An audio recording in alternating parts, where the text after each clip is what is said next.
Bien-aimés frères et sœurs, Shalom. C'est votre humble serviteur, votre frère bien-aimé, frère Philippe Mvoula. Je vous salue tous par le nom de notre Seigneur Jésus-Christ. J'espère que vous allez mieux en mieux dans vos familles. Nous sommes en train de vivre un temps qui est très difficile pour tous, même qui sont des croyants et ceux qui ne sont pas des croyants. Mais je voulais vous dire quelque chose, mes frères.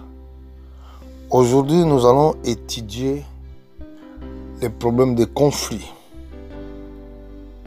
Qui est auteur des conflits dans le monde? L'auteur des conflits dans le monde, c'est Satan. La Bible dit il avait commencé ce conflit depuis au ciel. Il a descendu sur la terre pour troubler l'humanité tout entière. Regardez au commencement, avant même que les hommes soient multipliés sur la terre, là, il avait les premiers conflits, ou les conflits qui étaient débutés même dès le commencement, dès la création. Nous allons voir que dans le livre de Genèse, au chapitre 4, je vais commencer au verset 4, ou au verset 3. Au but de quelque temps, Caïn fit à l'Éternel une offrande de fruits de la terre. Et Abel, de son côté, il a fait une des premières nées de ce troupeau et de leurs grâces. L'Éternel porta un regard favorable sur Abel et sur son offrande, mais il n'apporta pas un regard favorable sur le Caïn et sur son offrande. Caïn fut très irrité et son visage fut abattu. Et l'Éternel dit à Caïn, pourquoi es-tu irrité et pourquoi ton visage est-il abattu? Certainement, si tu agis bien, tu relèveras ton visage. Et si tu agis mal, le péché se couche à la porte et ses désirs se portera vers toi, mais toi domine sur lui. Cependant, Caïn adressa la parole à son frère Abel.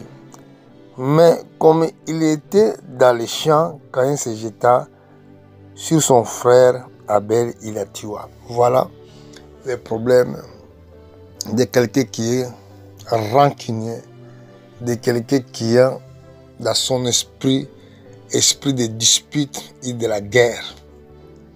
Vous savez, si la terre,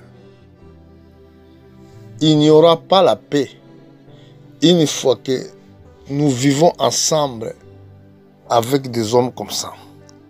Quel était le problème ici? Le problème était dans les offrandes. L'offrande, c'était une adoration. Et si nous regardons vers verset 7, la Bible dit, certainement, si tu agis bien, tu relèveras ton visage.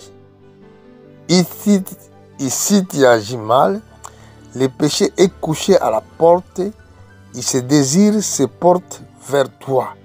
Mais toi domines sur lui. Donc Dieu ici, il demande à Caïn d'agir bien. Mais comment Dieu va demander à Caïn pour agir bien si Dieu n'est pas montré à Caïn quelle était l'offrande que Dieu nécessitait et quelle façon de l'offrande que Caïn doit donner à Dieu? C'est ça le problème. Donc je crois bien que Abel, il a obéi parfaitement la voix de Dieu. Mais Caïn, il a rejetant de faire ce que Dieu lui demandait. Écoutez mes frères, si dans ton cœur, tu as quelque chose contre ton prochain, tu finiras de le faire le mal. Pourquoi même? Si nous regardons dans les fruits du Saint-Esprit, c'est ça où on va focaliser notre étude.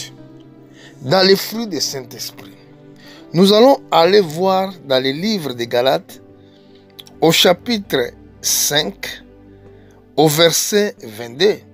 Nous allons regarder qu'est-ce que la Bible nous dit. Je suis juste dans les livres des Galates, chapitre 5, verset 22. Regardez ensemble avec moi. Prêtez attention. Mais les fruits d'esprit, c'est l'amour, la joie, la paix, la patience, la bonté, la bénignité, la fidélité, la douceur, la tempérance. La loi n'est pas contre ces choses. Donc quelqu'un qui marche avec Dieu, quelqu'un qui a compris, fait la volonté de Dieu, quelqu'un qui a reçu l'Esprit de Dieu, les fruits que nous allons regarder, il sera les fruits de l'amour. L'amour est le fruit du Saint-Esprit. La joie est le fruit du Saint-Esprit. La paix, la patience, la bonté, la bénignité, la fidélité, la douceur et la tempérance. Quelqu'un qui a en elle l'Esprit Saint, ça veut dire qu'il ne peut pas avoir des conflits avec des gens. Parce qu'il cherche à vivre en paix. On ne peut pas avoir de guerre. Imagine si tu aimes quelqu'un.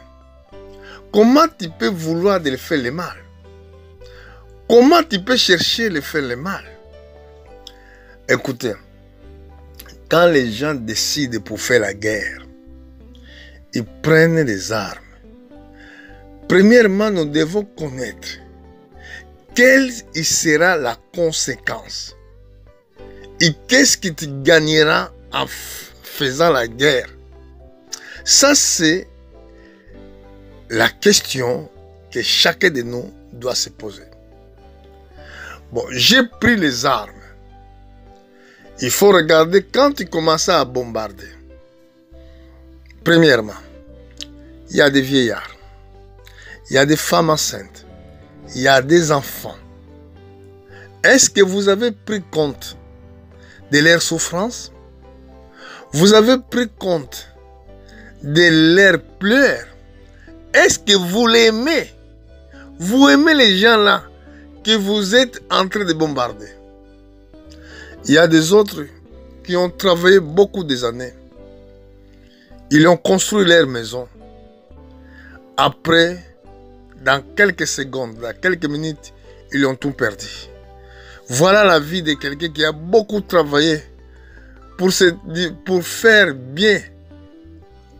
Il cherchait de faire bien à son âme pour se reposer un jour tranquillement quand il sera dans son retraite. Mais dans le même jour, il a tout perdu. Est-ce que celui qui a l'amour, il peut accepter de faire de tels actes?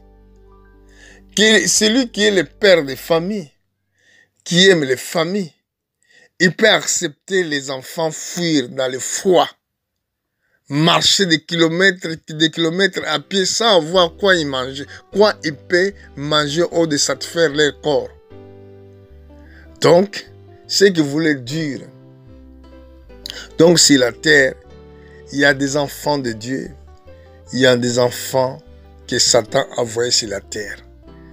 Qu'est-ce que vous gagnerez quand vous prenez les armes et de tuer les autres? Parce que vous ne savez pas qui est l'autel de ce monde. Auteur, je peux dire. Qui a créé le monde? Il a créé pourquoi? Dieu a créé le monde afin que les fils des hommes vivent dans ce monde. Il a créé la terre afin que les hommes vivent sur la terre. Dieu avait béni la terre.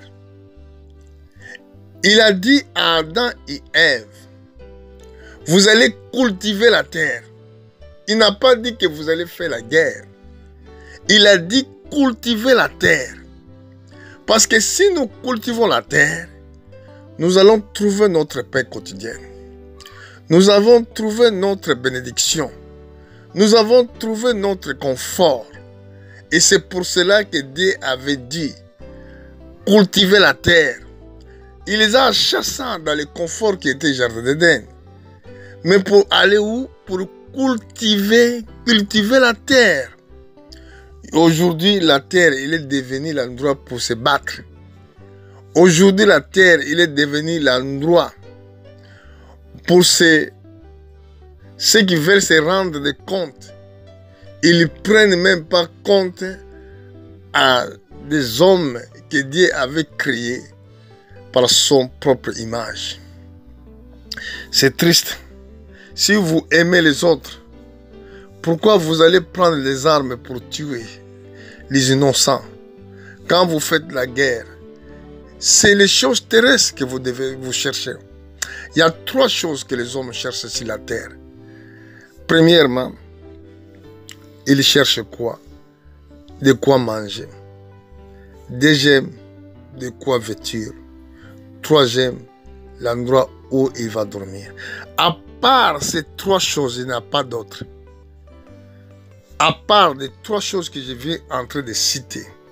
Première, de quoi trouver, de quoi manger. Deuxième, de quoi vêtir. Et troisième, où tu vas dormir. Pour ces 3 choses, c'est là que nous sommes maintenant. C'est là que nous commençons à créer des guerres, à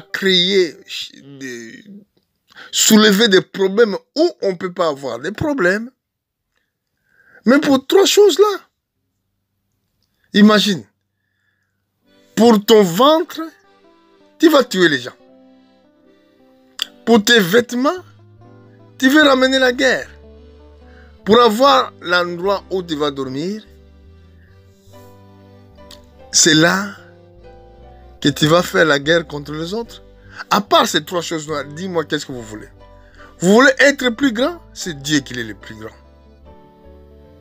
Vous voulez être que les hommes baissent devant vous? Mais non, c'est Dieu. La Bible déclare que tout genou franchira devant Dieu. Toute langue confessera il est le Seigneur. Il est le plus grand. La Bible dit, il n'y en a pas autre Dieu plus grand que lui. Il s'appelle Jéhovah Shalom, Jéhovah Rapha, Jéhovah Sabaoth, Jéhovah Jireh, Elohim. Il s'est révélé dans le corps de notre Seigneur Jésus-Christ. La Bible dit toute la plénitude de la divinité était sur lui. Et maintenant, frère, sachez-le que pendant que vous faites la guerre, vous serez jugé à cause de cela. Nous savons que cette guerre, ça va ramener la 3e guerre mondiale. Mais pourquoi? Quelle est votre intention? Quand vous faites les armes puissantes pour détruire l'homme que Dieu avait créé, pour quelles raisons? Vous faites les armes biologiques. Ces armes, vous avez fait pourquoi? Pourquoi vous voulez détruire ce que vous n'avez pas créé? Mais c'est Dieu qui a créé la terre. Ce n'est pas vous. Vous êtes nés sur la terre. Mais pourquoi vous voulez créer quelque chose qui est sacré? Que Dieu avait créé pour l'humanité tout entière. Parce que vous croyez que vous êtes qui? Vous êtes les plus grands? J'adresse ces paroles, ces prédications à vous. Vous les rois de la terre. Vous les ministres de la terre. vous les ministres de la terre, à vous que je suis en train de m'adresser. Pourquoi vous voulez détruire la terre? Écoute ce que la Bible dit. Je suis dans le livre d'Apocalypse. Au chapitre 11, nous allons lire au verset 18. La Bible déclare, les nations se sont héritées. Et ta colère est venue. Il est temps est venu de juger les morts, de récompenser des serviteurs, les prophètes, les saints et ceux qui créent ton nom, les petits et les grands, et de détruire à ceux qui détruisent la terre. Regardez ce dernier paragraphe qui est dans le dernier paragraphe. La Bible dit « et de détruire ceux qui détruisent la terre ». Dieu jugera la terre. Dieu condamnera ceux qui détruisent la terre. Parce que la terre a été créée pour les êtres humains. Pas pour les individus seuls qui peuvent déterminer parce qu'ils sont des riches, parce qu'ils ont beaucoup d'argent. Dieu a déterminé, il a créé la terre pour que les hommes vivent sur la terre. Et maintenant, aujourd'hui, vous que vous considérez que vous êtes des grands, vous êtes des riches, vous pouvez faire tout ce que vous voulez. Vous traitez les hommes comme des animaux. Vous pouvez tuer comme vous voulez. Sachez-le que Dieu va vous demander le sang de tous les hommes que vous avez tués. Parce que la Bible dit, il est temps de détruire à ceux qui détruisent la terre. Quand le jugement sera là, tu seras jugé à cause de cela. Dieu va te punir sévèrement. Parce que celui qui avait le sentiment de faire la guerre, c'était Satan. Et cette guerre, ça a commencé au ciel. Je vais vous donner encore autre verset. Regardez. Je crois au chapitre 12. Au chapitre 12. Si je monte au verset 9. Il fut précipité les grands dragons. Les serpents. Non, ce n'est pas là. Je vais répéter. Ça se trouve dans le verset 7. Veuillez m'excuser. Il y a la guerre dans les cieux. Michel et ses anges combattirent contre le dragon, et les dragons et ses anges combattirent. Mais ils ne furent pas les plus forts, et leur place fut plus trouvée dans les cieux. Il fut précipité les grands dragons, les serpents anciens, appelés diable et Satan, celui qui séduit toute la terre. Il fut précipité sur la terre et ses anges furent précipités avec lui. Voilà qui est l'auteur de guerre. Il a commencé même dans l'Éden pour faire la guerre, pour combattre avec les innocents, pour tuer les innocents. Regardez les femmes enceintes, mes frères. Regardez les vieillards. Regardez les hommes qui n'ont même pas la force de marcher, ni de quitter l'air de mer. Parce que leur vie, ils ont travaillé longtemps sur la terre.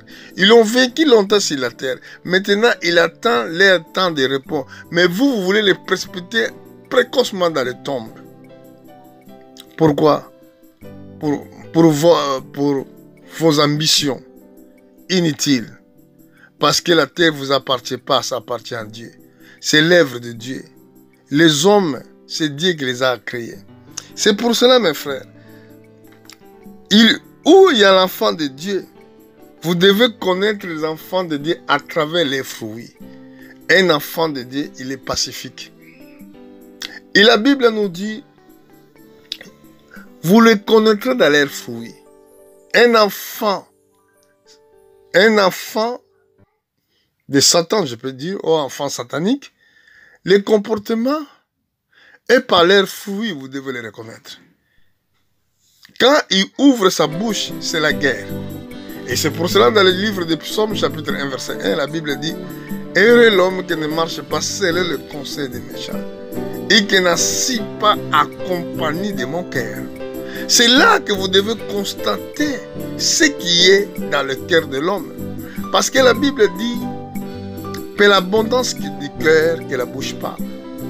Si tu as la parole de Dieu, en ouvrant ta bouche, les gens ils vont entendre les oracles de Dieu.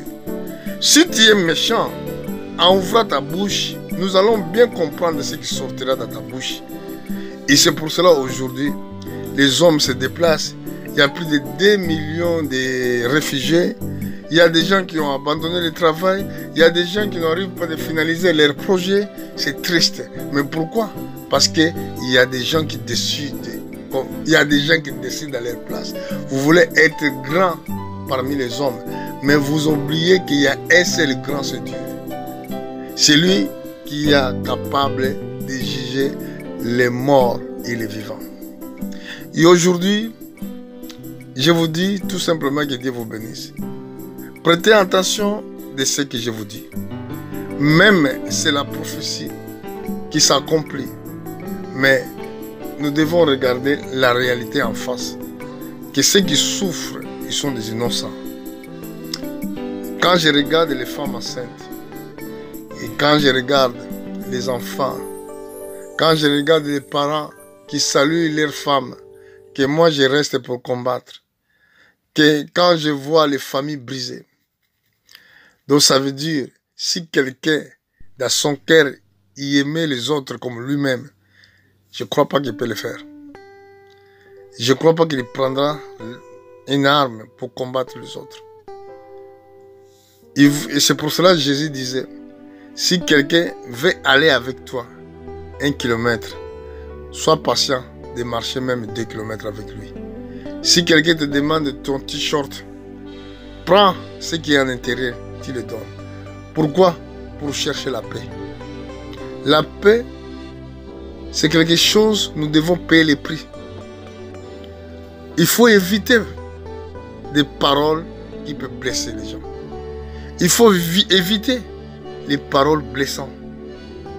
Pourquoi?